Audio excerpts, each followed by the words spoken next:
Hi everyone, Adam Steele from Hot Pole Studios here, and today we're going to be running back an interview that I did with Dan Trudeau, who is the president, owner, main guy of Revv Amplification.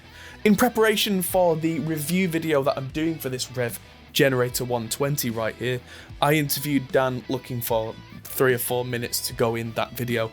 We ended up talking for the best part of an hour, and if you're interested in the history of Revv and where they're going now, some new products, how this all came about, stick around and here is the interview in full. Ladies and gentlemen, I have Mr. Dan Trudeau here with me. Welcome, welcome. Thank you, sir. Pleasure to be here. Thanks for having me, Adam. It's great to sit down and chat. Absolutely. It's the first time I think that we've talked, because we know a lot of people who know each other, but our paths haven't actually crossed yet, which is odd, but here we are. Absolutely. It's just a matter of time. So for the benefit of the people who haven't seen you before, you are the man behind Revv Amps, right?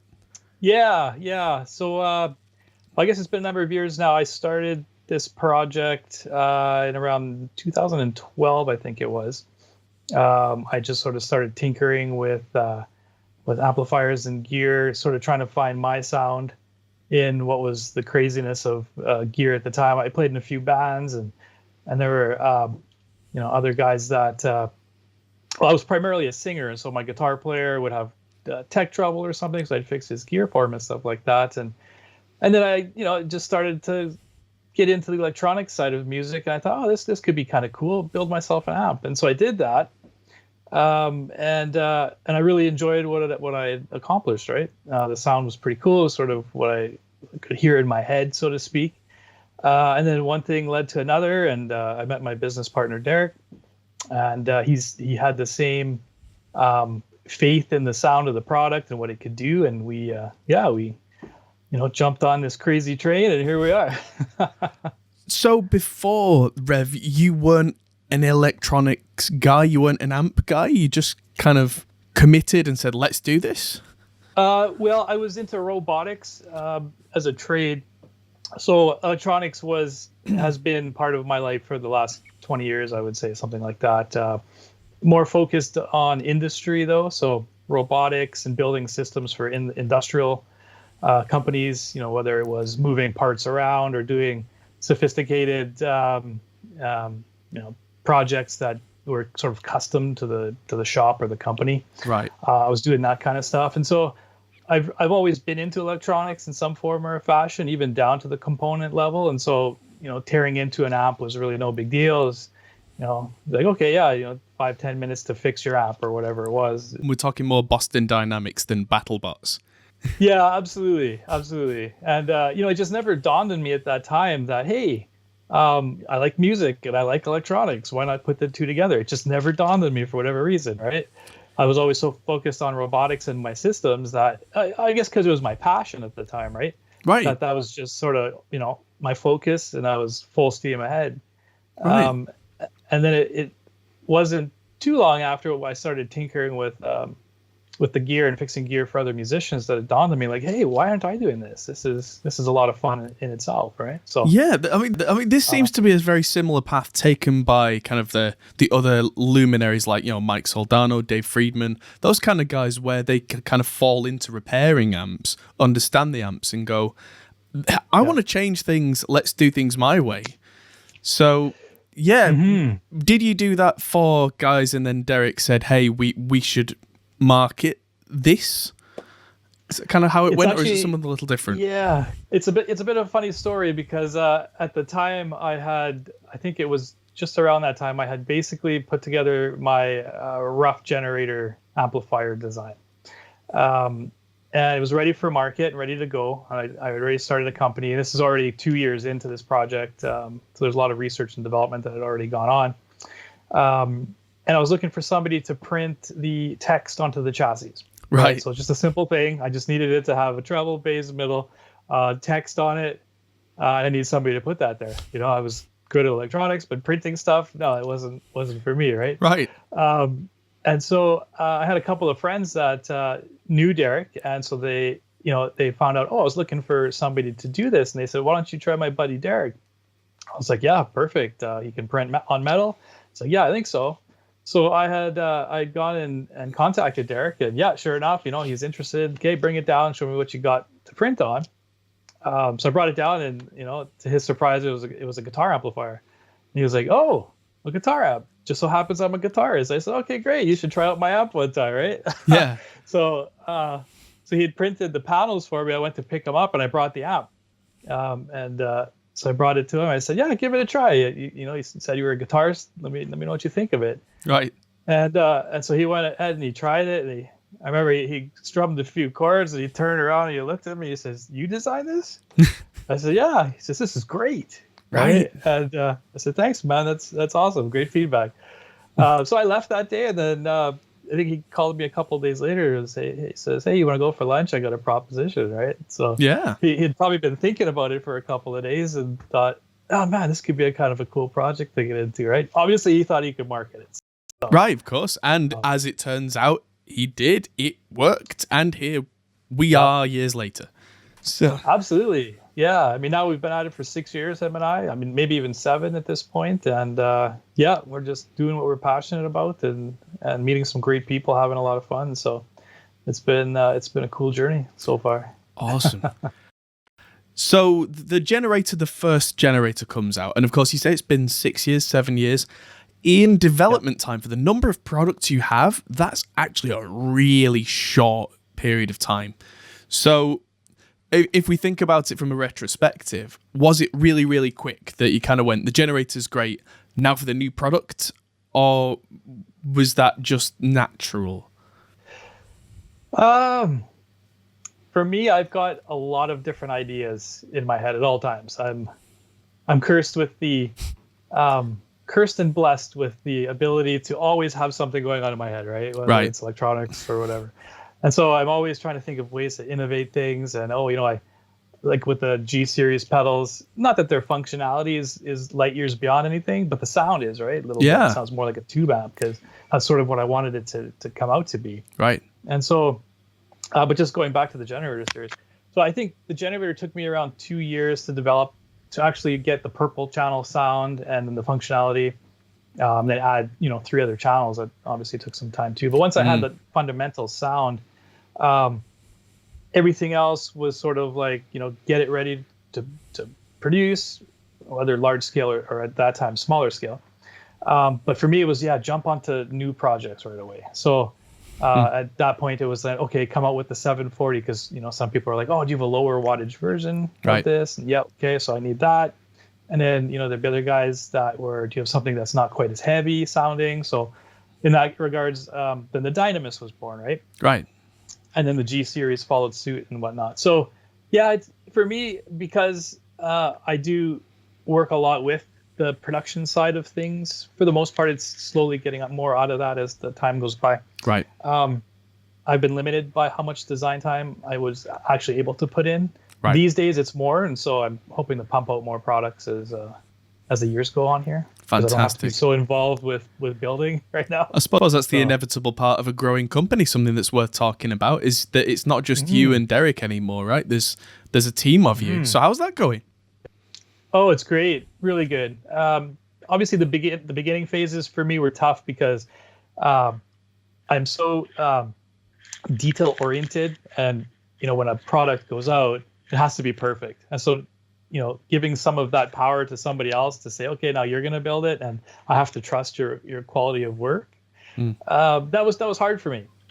But as we, slowly trained people, and I was able to see that a lot of people that we have hired are very passionate about their work, that really put my mind at ease. And now that we've been doing it for so long, everybody's really passionate about it. We're doing something completely different than you would find normally outside of the scope of this kind of work, right?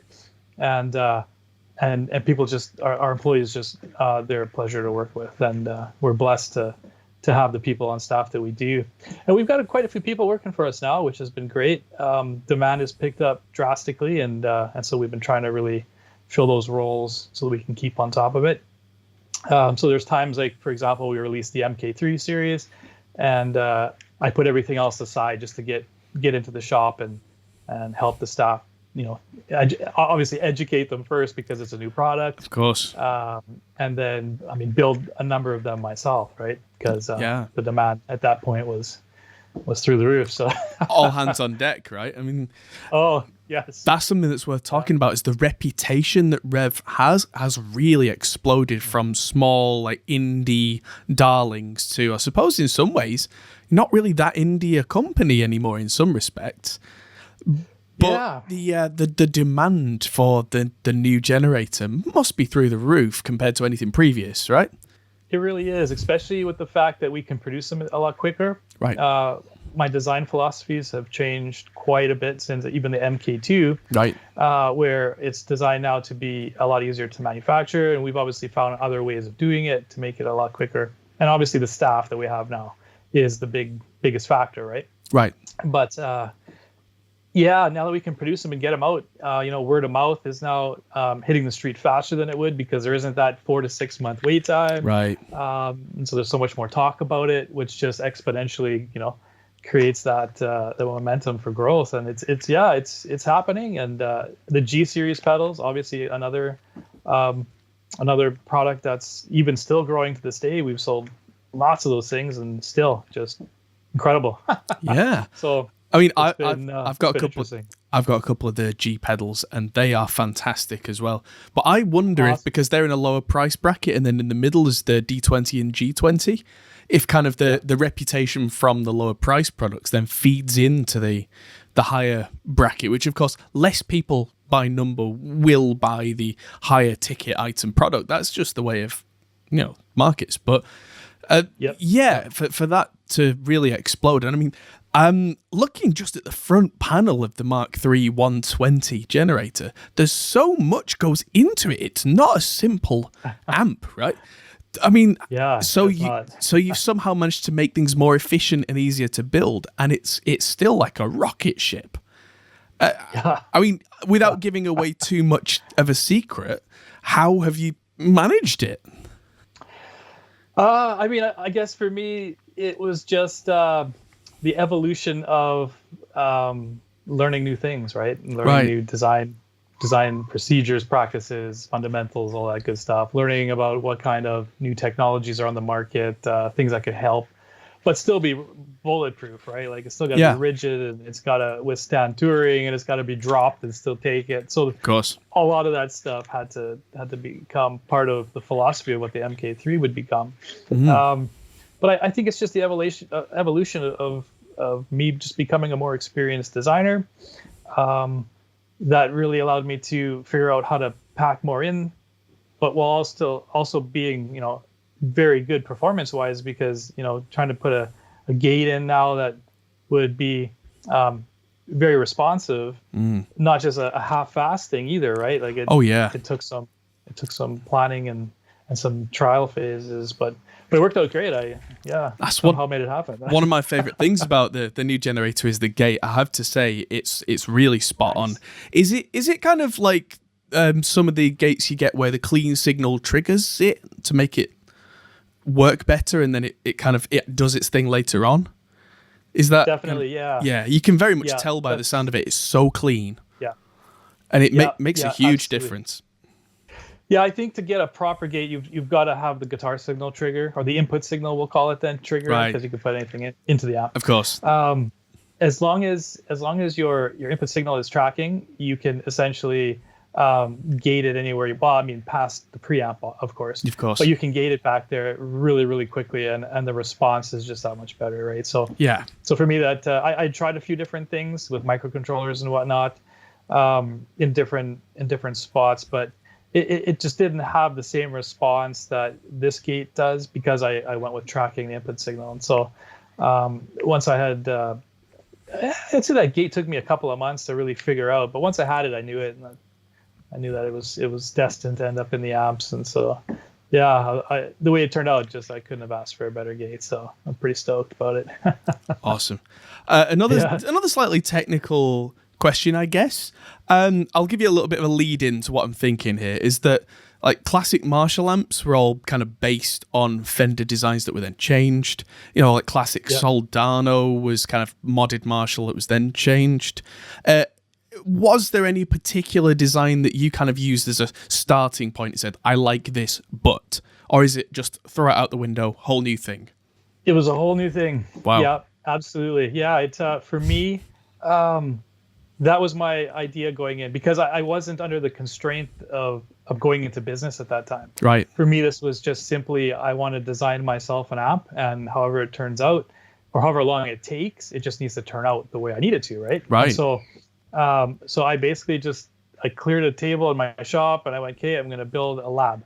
I called it the Tube Lab at the time. Nice. And I just set up different stages, and I experimented with different stages, putting things together, blending things, cascading things here or there, just to see, like, what is it that I really want? Like, how do I get this tone out of my head and into this tube circuit? And so for me, it wasn't, I want to make a better Mesa product, or I want to make a better Marshall product. It was nothing like that. Right. I actually didn't even want to touch modifications or hot rodding or nothing like that, just because I thought this is my thing. Yeah. And that's just what it is, right? And so maybe that was a benefit to me at the time, because I wasn't planning on going into business. It was just, let's just do this because I like it and leave it at that. And so when I discovered that, I guess you could call it Revv sound. Yeah. I was pretty stoked about it.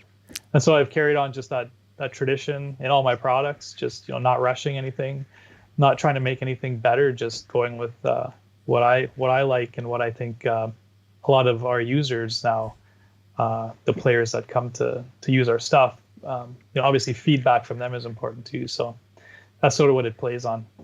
Good stuff. I mean, that is such a unique way to go. If you listen to a lot of modern amps, they sound kind of like you can hear the heritage almost. But it's funny that especially the purple channel on the Revv, everyone I've talked to, you say, what does it sound like? And they go, sounds like purple channel Revv. And I guess that's very much it, is that, I mean, in my head, not being into super electronic kind of minutiae, I would have thought there are only so many possible combinations that you could wire things together. But I suppose if you throw out the rule book and start again, you can find things that other guys would not have thought of, because they look at the old designs and go, well, that's how you do it, right? I mean, so I mean, how many complete oh god no kind of moments did you have with that on the experiment side? Oh dude, there was so many. Oh yeah. My wife, she heard every single one of them, right? Ooh. So not only was I downstairs making a ton of racket, but I'd come up and I would say, oh, I got it. This is it. I found the sound. Right? She's like, all right, finally. And then the next day I'd be like, no, I don't have it. That wasn't it. Oh. Just hours of tweaking, I guess, would just, tire my ears out. And so I would just be like, oh, that's it. It sounds great. Yeah. But then come back with fresh ears and go, no, that's not it.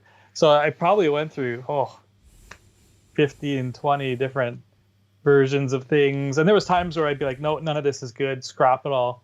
And I go back and I try to, blend stages to see if I can get the bass the right way. And it was quite the trial. And it took me 2 hours.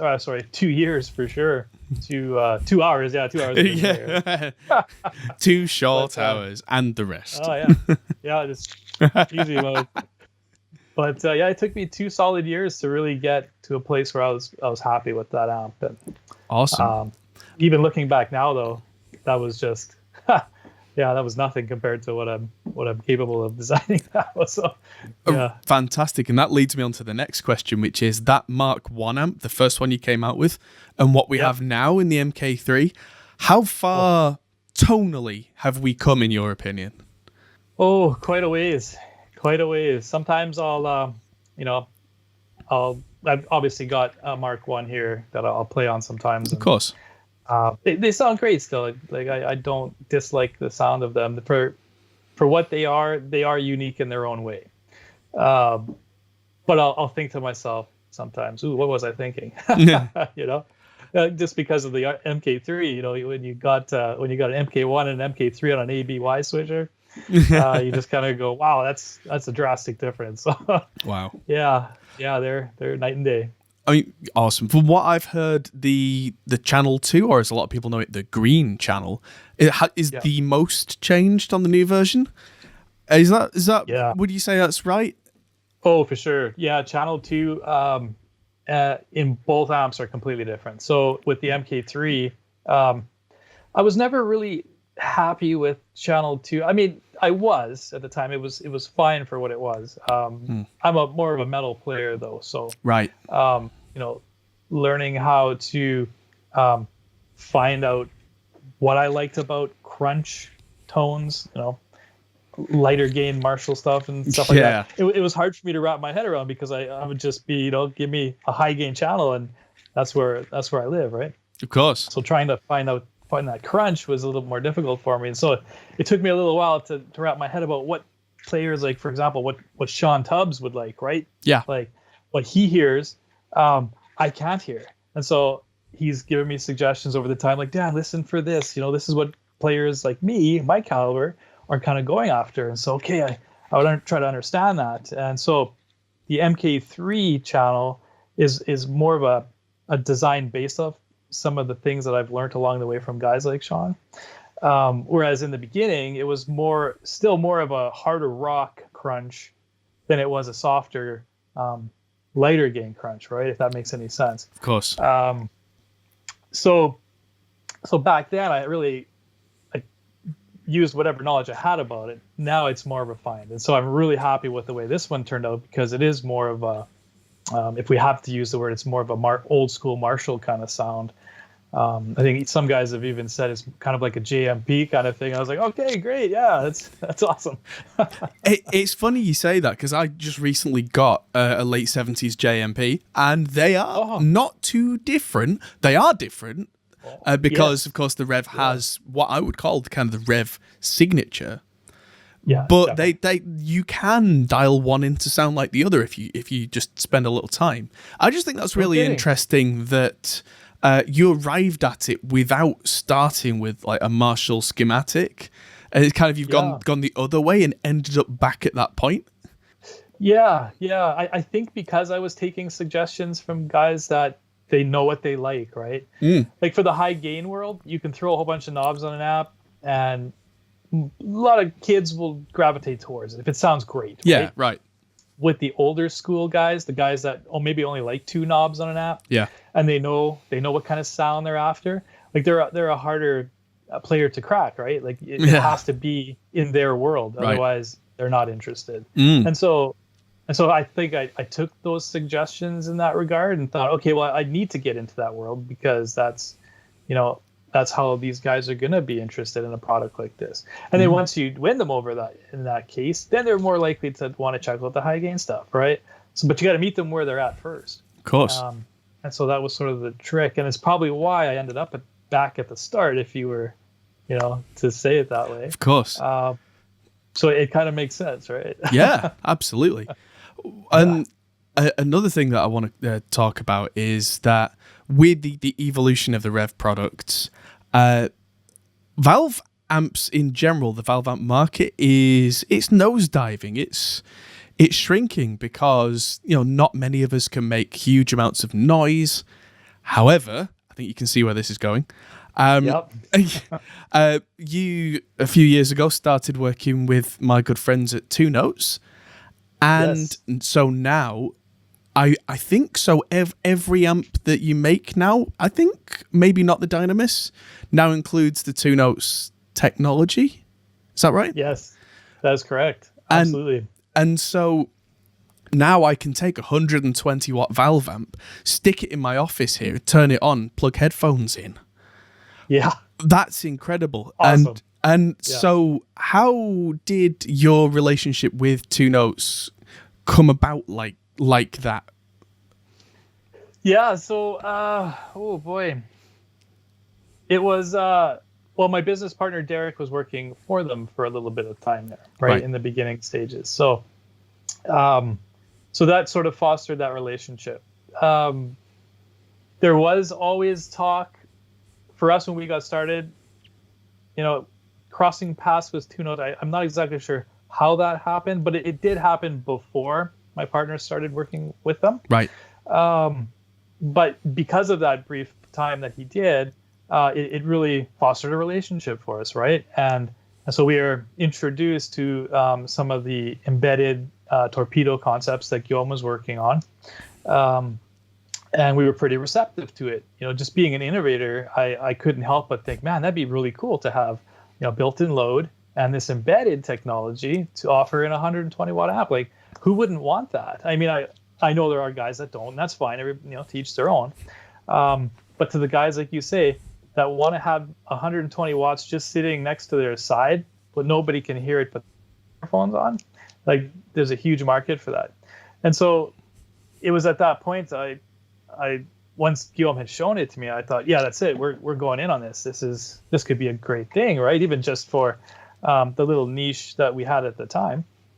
And so we started small, though. We started with the D20 because we wanted to get into sort of a more lunchbox amp platform at the time. And I figured what better way to get this going than in a little lunchbox, because it's the kind of thing you can throw on your desk. It's super small. You can use headphones. It was the perfect platform. Right. So I threw it in there, and we introduced it at NAMM that one year, and it was a huge hit. And so next generation was the G20. I wanted to get into the high gain stuff. Of course. That took off like crazy. So it just made sense now to throw it into the big heads, because there's a lot of guys that will say, well, 100 watt head amps don't sell.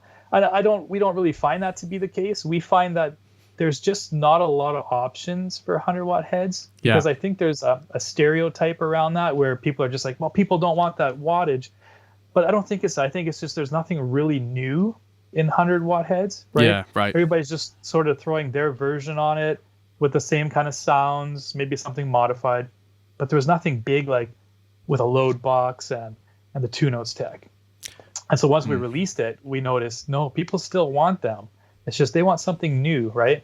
Because if you want to just buy another Mesa, well, you can get one used on the market. There's thousands of them for sale, right? Absolutely. I've got one sat just under my desk right now that I didn't buy new.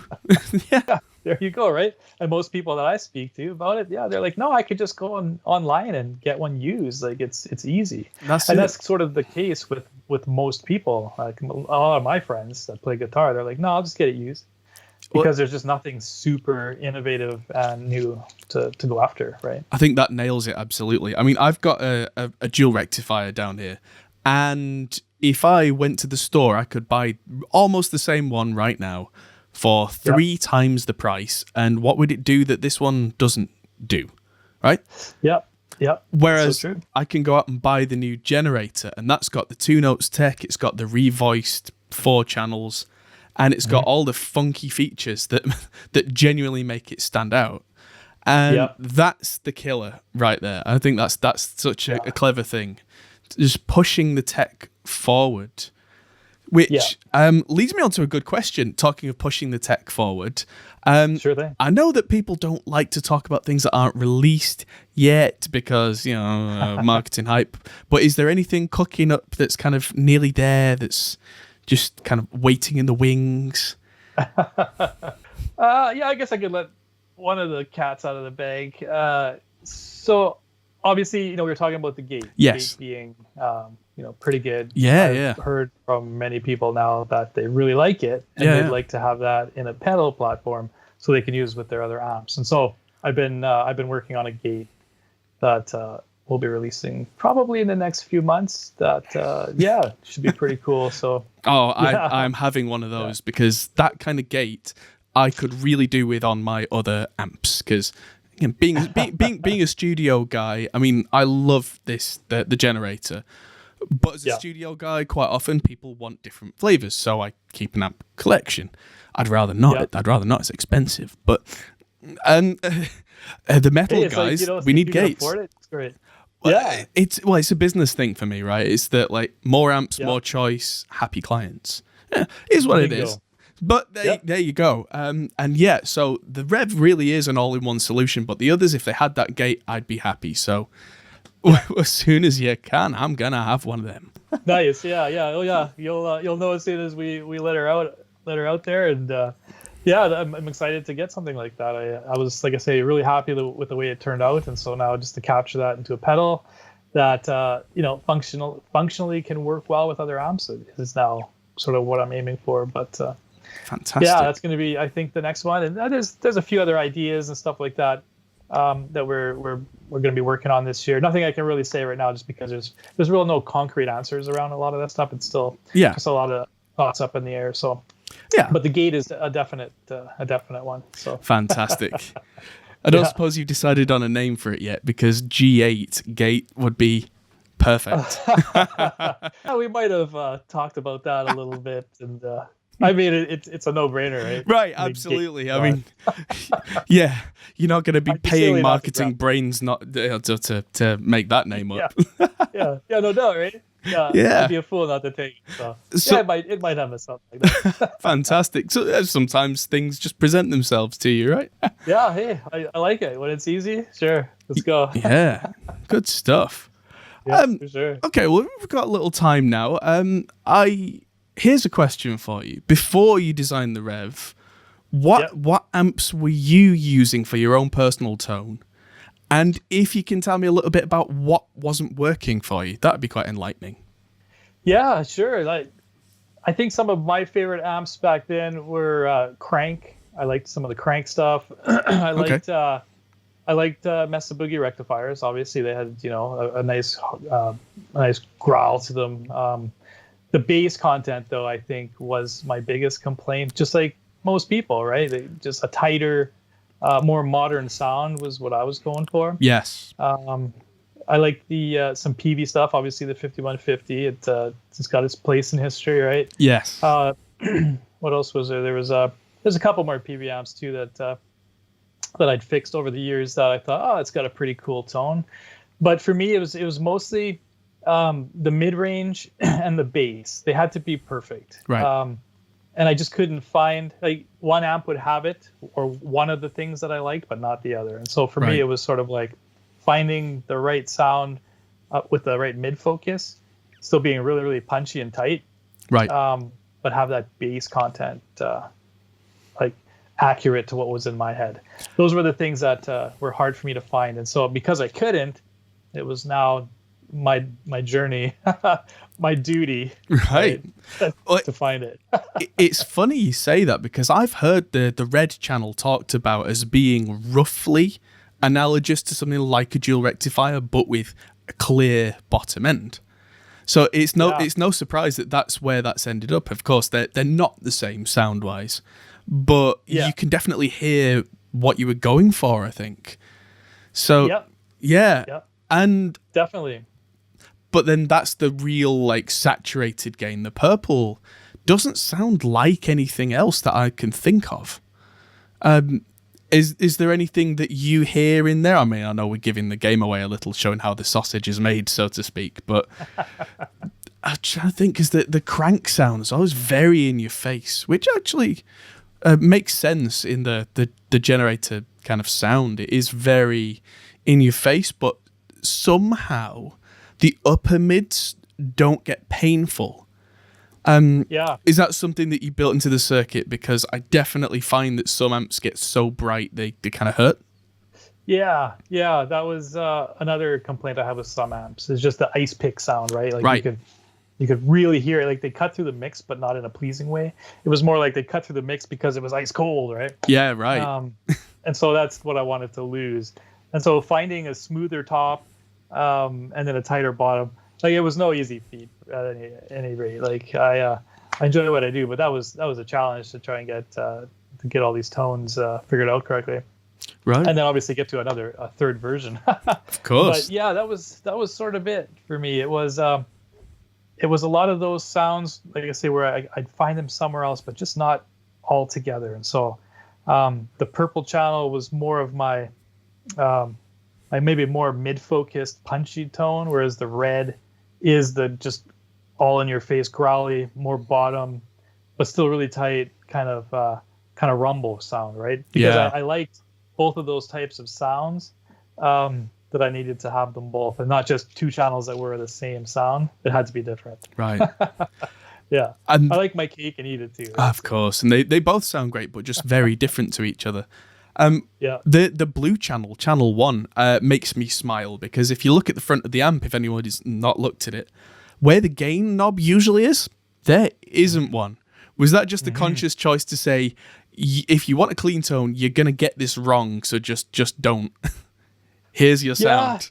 I think so. For me, I figured if it's going to be clean and we're going to call it clean, you kind of can't have a gain up. Like, you just can't. Yeah. And so I sort of, literally speaking, snapped it off the front and said, that's it. Where I said it is where it stays. So, I don't know. It just, in my design philosophy, just in my head, it didn't make sense to have one. I just thought, if I'm going to start to push into any kind of breakup territory, well, channel 2's there for that. So clean is clean.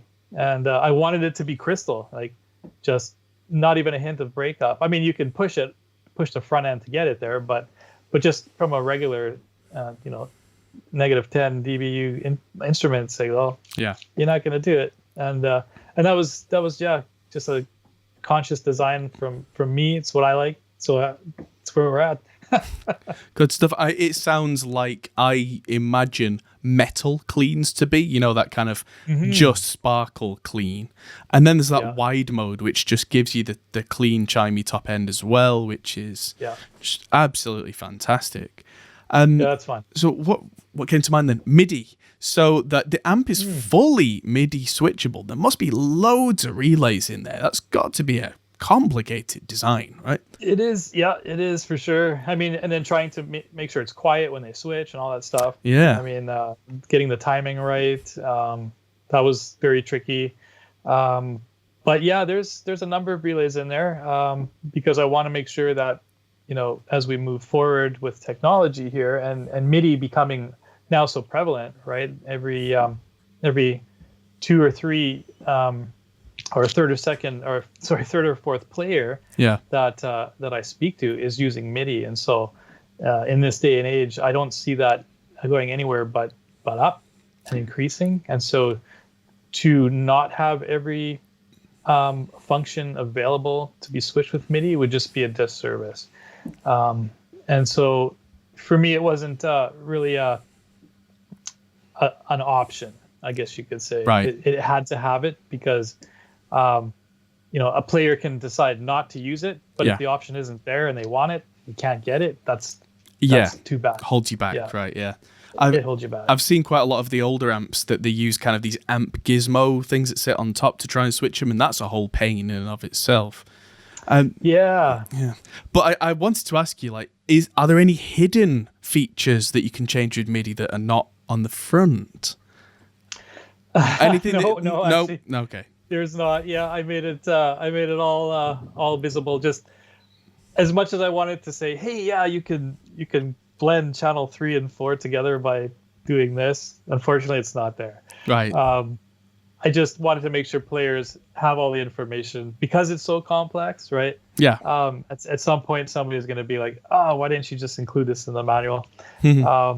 So, yeah, it's one thing. Maybe in another product, I'll have a surprise of some kind just for you. Well, it was always worth asking, right? I don't even know if the manual's available yet because they are so new.